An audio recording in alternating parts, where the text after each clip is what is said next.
Welcome back to another technical deep dive here in the debug zone. Today we're tackling a big question and breaking it down with insights from other users. Hopefully this clears up some misconceptions and helps you get the answer you need.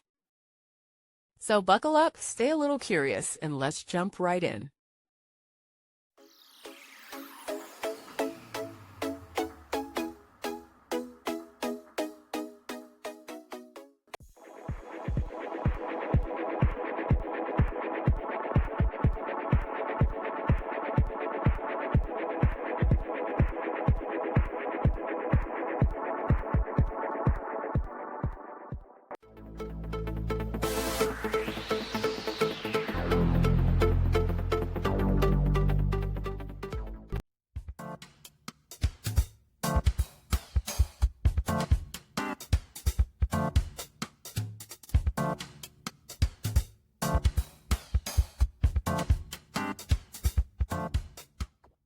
And that's a wrap.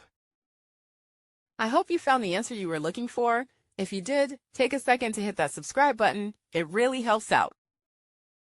And let me know in the comments which solution worked best for you. See you next time in the debug zone.